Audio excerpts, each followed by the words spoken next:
Hello friends, today we start a new series, lectures on Aristotle's Poetics.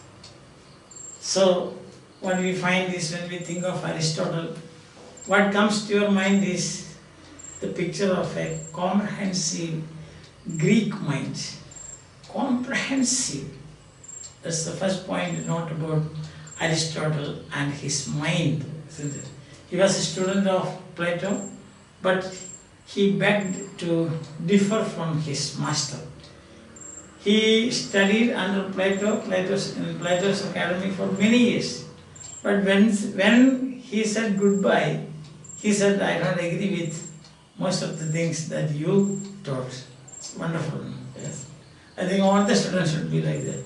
When you leave the college or your school, you should say, Master or Sir, you have done a great thing for us, but most of these things we don't agree to. Because of this, you should give the reasons also, as in this case of Aristotle. Isn't it? Yes, very good. And then what happens to Aristotle is what happens to art in general. He is not being, but he was becoming. He did not remain there as a being, but he was becoming something. That is what art is, isn't it? Yeah. So this is one of the first extant documents on what? On art. One of the extant documents. What is the peculiarity about this? You have got other documents, we don't know. That's about, it was written about 330 BC. 330 BCE. Today we don't say BC, but we say BCE. That is before Common Era. We don't say before Christ, but we say before Common Era. That is to secularize the thing. Otherwise it will be something, just got some taste of religion now, or color of religion, and therefore these days people say BCE and CE. Not AD, but CE. AD is CE, means Common Era. So instead of AD, Anno Domini. That is the year of the Lord. The AD, the full form is Anno Domini. Domini. Domini means, dominating. It comes from, English word comes from there. Dominating. Dominating power means Lord. Powerful person. Anno means annually, anno. Year of the Lord. So that again has got some religious overtones, and therefore these days people say BCE and CE. Okay, it was written in 330 BCE, or you can say in the 4th century BCE. 4th century. See? 4th century BCE. So it is now 24th century old document. Or essay, if you want to say like that. 24th century old. 24th century old document. The first Greek text dated of this document, or you can say this essay, was dated 1000 CE. So imagine. Or AD. 1000 AD. You can say this is about dating. The dates. 330 BC, that is 4th century, 24th century old document. But the first known Greek text you find dated 1000 CE. That means you can see how many centuries probably it was transmitted orally transmitted. Or written, but somewhere it's gone. It's fragmentary in nature.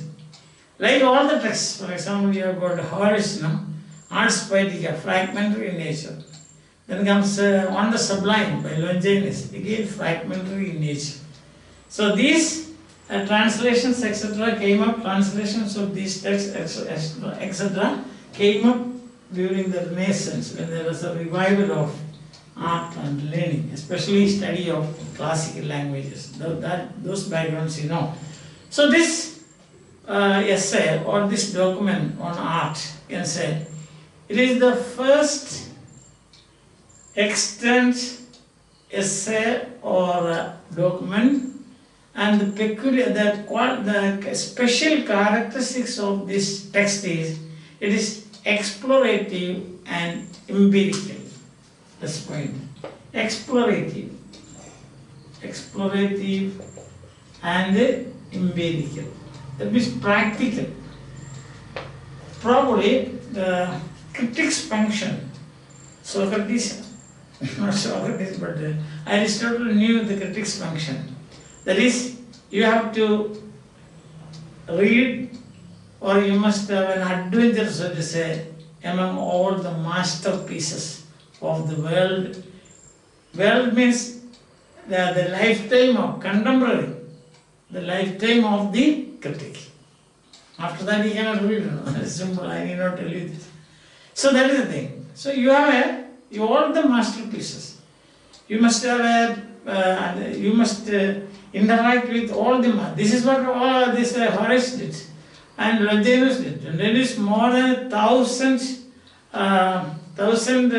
works he went through. He read thoroughly. Only after that he wrote on the sublime. So this classical writers were like that, not just sitting somewhere and then imagining things. No, very empirical, explorative. As you can see, Aristotle's Poetics, if you get the original form, Greek, and one side Greek, the other side English translation. Well, it was translated in 1498. The first translation was in 1498 by an Italian.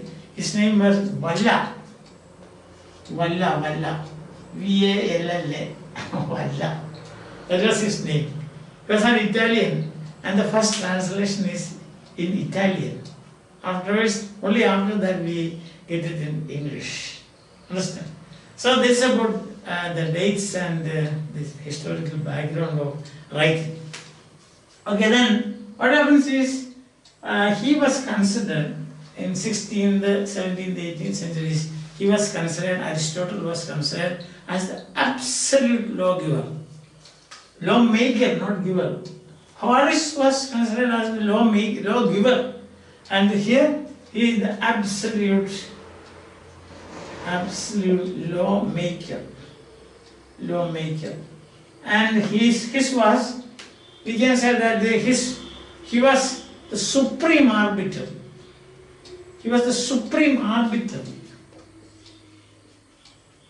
So absolute lawmaker and supreme arbiter of aesthetic judgments. Supreme arbiter, final. There is a phrase, when people speak about Christian religion, they say Rome. When Rome speaks, everything will be all right, they say, like that. Those days, even now, you can see, because all the critical pronouncements that we make today also, you derive from these basic statements also. This is the, we will say, the deep structure of criticism. Put it in the language of linguistics, we can say, this is the deep structure of criticism. Or we can say the basic sentence we say. So the basic ideas. So from these basic ideas, other ideas we derive. Understand that? Because he has dealt with almost every aspect of aesthetic theory, and or you can say art and literature. See that? Then you find this absolute lawmaker and also supreme arbiter. These are the 2 points that we can remember. There are many other points, but this is very important. You see, you want to know what is you want to summarize poetics in 2 words? You can do it. It's only 2 words. That is, you see, that is poetics. Poetics is, or art is, imitation of nature. That's all. Imitation of nature. These are the 2 words. If you imitate nature, that's poetics. If you understand what is meant by imitating nature, then that is poetics. The content of poetics. Understand that? So you speak about Aristotle, a towering figure. The first in the list of absolute lawgivers, and also the first in the list of supreme arbiters in the field of aesthetic judgments. Understand that? So you understand Aristotle, the background, the dating and all those things we saw. Alright, then coming back to this, the Greeks never used the word art. They did not use the word art. Or they did not use the art or literature or anything like that. For them, everything was imitative. They used not fine art, they never used the word fine art. So for them, it is only imitative arts. Imitative arts, not imitative arts. Is it? That is imitating nature, arts means nature. So that, not the fine art or something like that. Now, in Aristotle's Poetics, he has done some fuss. The first thing to note that is, he has made a distinction between imitation and that is mimesis and diegesis. This we are speaking about general things, general. That is mimesis and diegesis. Mimesis and diegesis. So mimesis, some people pronounce it as mimesis. So for example, you can pronounce it like that, mimesis, or you can also pronounce it as mimesis. So, or which one you like to? Which pronunciation you like? You can choose. Mimesis. See, the stress is on the second syllable. See, now don't say mimesis. Mimesis or mimesis. Mimesis or mimesis means to show. That's the meaning, show. And diegesis means to tell. That's it. So the difference between show and tell.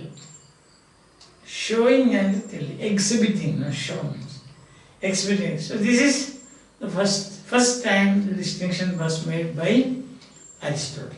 First point to note that. Second, I told you many first. He is the first to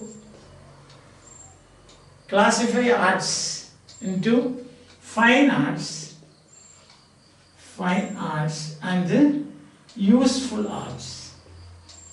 Useful arts is architecture is useful art. All the others according to him is fine arts. Fine art. Understand? Again, the third point is, it was he who said, art gives order by selection from the chaotic world outside. Outside this is chaotic now. See, for example, family life outside or a society outside is very chaotic now. Marketing, climbing, boarding, bus, rushing, going this way, that way, etc. But the artist already selects. And he selects and shows. So that is order. And that is, T.S. said, no, art is a raid on the inarticulate. Inarticulate. It means something that is not properly articulated. Confusion against. So that is brought under control. This is the first time Aristotle said this. So many firsts for him. You can also say that explorative and you can say empirical, that's also something, but before that we don't know whether somebody has done it or not, but these are. Say fine art and useful art. Secondly, mimesis or mimesis and diegesis. See the difference. Art selects. So that, and then he says, the fourth is art selects and beautifies. Or embellishment is no? Embellishment. So this is another first as far as Aristotle is concerned. Another first. selects and beautifies. And he gives those days. Probably you might have gone through all the works of Aeschylus, Euripides, Aristophanes, Homer. See? He has classified all different genres that we know today. The taxonomy, or you can say. See that is epic, tragedy. That is another thing. And that is another first you can say. So classification or list or taxonomy you can say. Taxonomy of artistic forms like epic, tragedy, comedy, dithyrambic, then the music of the flute, music of the lyre, L-Y-R-E, lyre. So this is the classification given, and that is still valid. Even today it is valid, isn't it? As forms of imitative art, you can see. And you also saw that is, the work of art has the feature of pleasure. Utile et dulce. Remember Horace now. Yes. That is the sixth point now. Pleasure aspect of fine arts. Pleasure aspect you can see. No? So here's the first point that pleasure aspect. That work of art should give pleasure. Understand that? And so we can see like this.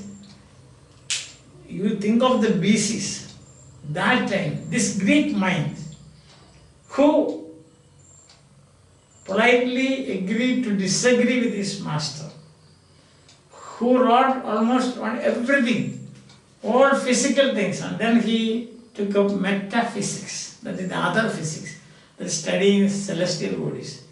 Also, he very carefully examined what is art and what gives pleasure, how art gives pleasure to humans and so on. There you can see now when you come to imitation, you will find clearly he says this is only human nature, not animal nature and nature background, landscape and so on. Imitation, the object of imitation is only human nature, not other things. Other things may, in one way or the other, broaden the view. See, that is only human nature, he says. Men in action. Men in action, that is the imitation. Action, that means praxis, means expression of your energy. We will see those things when we take up imitation as in the next topic. Okay, so these are the first that you can see. So difference between showing and telling, then difference between fine art and useful art. Fine art and useful art, architecture, all the others fine art. Fine art gives pleasure and so on. Then order gives order by selection, and it beautifies and it gives pleasure. It gives a taxonomy, that is classification, and it's beautiful and the embellishment. See that? So these are some of the very important points that you should understand. Now if you, suppose you have got a work of art, see then, and then you have this pleasure, and you have got pleasure, you have got order, you have got selection and things like that, then what will happen? In the words of Longinus, you are transported. Automatically there is a feeling of sublime comes in. The characteristic of sublime. That's what I told you in the beginning. All the other writers after Aristotle, they derived these ideas from, and then you have got figures of speech and so on that Longinus gives a list of them. Polypopton, hyperbaton and so on, now you remember. And then such things, then what happens is gives pleasure. And see, these things have been derived from, you can say, or these have been, the deep structure here. And this, and then the other writers after, other writers on aesthetics. Horace, the Roman Horace, in Aristotle's's Poetics, and Longinus. Such writers, such critics you can say, or such criticism is creative, So these writers, they derived these ideas from this basic structure, or you can say the deep structure of poetics, deep structure of poetics. He gave a very, and also he speaks about censorship. Censorship, yes. See, some worries that we have these days now, because people are now censorship.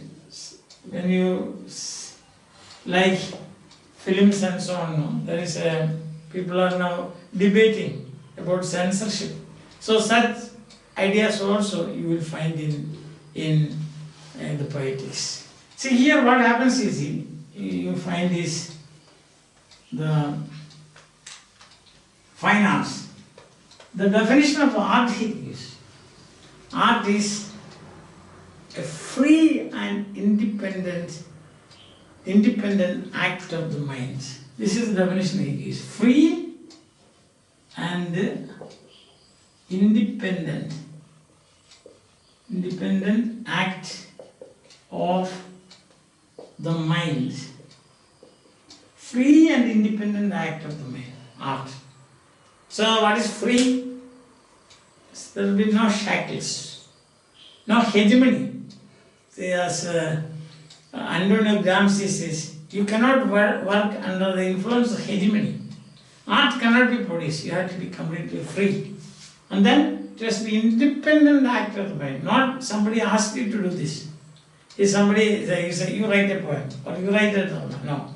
It says free and independent act of the mind outside the domain of religion and politics. Outside the domain means area, domain of religion and politics. Outside the domain of religion and politics. Understand? So that means it has nothing to do with religion, it's totally secular, if you want to put it that way. Or no influence, politics, that is hegemony. And religion, that is also another type of hegemony, isn't it? So none of these things outside. With a distinctive end. That is the third part, with a distinctive end. And what is the end? The distinctive end, different from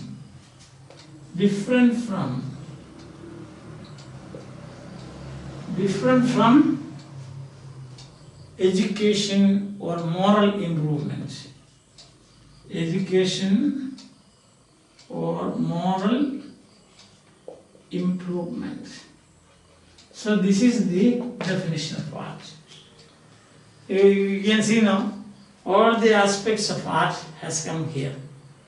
So they have come here. What is it? Included here. All the aspects of art have been included. So it's free and independent act of the mind. This is Aristotle's definition, not my definition. Free and independent act of the mind outside the domain, means area, of religion and politics. Nothing to do with religion, nothing to do with politics. And that is one of the reasons why now people are quarreling. Some people write with a bias towards politics, and so on, all religion. And then with a distinctive end, the teleos, the end, is, what is the distinction? And that is different from educational moral improvement. The artist doesn't bother about education, or the artist does not bother about moral improvement. That is not the function of the artist. So you can see what a superior position the artist occupies in the society. It's absolutely free. Absolutely free means he is free of all the shackles of religion and politics. He is least bothered about, that is, the theory of art for art's sake is hidden here. This is what I said. All the modern theories of art, all the modern theories of literature, if you want to find out the origin, you can find it in Aristotle. This is the deep structure. From this you can bring out the surface structures. So within this you have it, no? Art for art's sake. That's the movement, art for art's sake. Now you can also see Longinus' concept of transporting, so that's sublime. If you have a work of art like this, naturally it should be a sublime work. So, and also there's a slight change in Horace. The Roman Horace in Arts Poetics, he says art is dulce, utile et dulce. Utile means useful, he says. You have to be somehow, maybe he's thinking about modeling or useful. And dulce means sweet, dulce means delicious, comes from that word. Utility comes from utility, the word, English word utility comes from utility. So that is the opinion or the teaching of another lawgiver. He is only lawgiver, not a lawmaker. All the other critics are lawgivers. They are not lawmaker. The absolute lawmaker is Aristotle and only Aristotle. So don't you feel some enthusiasm to go through the entire book of Poetics? Not a book, it's in fragmentary in a fragmentary form we have it with us. Understand? But you can see the depth of thinking, the suggestions that he gives, the surface structure is so rich now.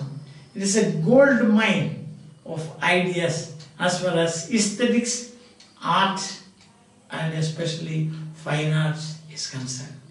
He is also dealing with the sculpture and painting, also with the architecture. Sculpture and painting, he says, they are frozen art. Frozen. Frozen food, you know. There is a frozen art. Something has gone before and something may come after it. Just one point, at a particular moment, a moment for example, that is caught. And then what you find is that the expression of that particular moment is either sculpture or painting, he says. So, all the, what I must say, you are really, you are, when you read this, you are moved. So, as Longinus has said, it need not be poetry. It can be prose that can move you. A poetic prose. You remember when we were discussing Longinus sublime, on the sublime, I gave an example, no? That is Charles Lamb's prose essays. Charles Lamb's, especially, I gave you the example of Dream Children. When you read the Dream Children, you are moved, isn't it? You are moved from some place to some other place. And that is the transporting, you see, and that is the sublime. So by reading this poetics, you will be transported to some other world, the world of, what we must say, the Greeks. As on first, as John Keats was moved when he read Chapman. When he read Chapman, he was moved, he says. So like that, when you read Aristotle's Poetics, so it should definitely, you should make it a point that you read and word by word and annotate and understand each and every aspect or points that is discussed in Aristotle's Poetics. Together we will do that till we meet for our next lecture, and that will be on imitation. Bye bye. Take it easy, have a nice time, enjoy. Okay?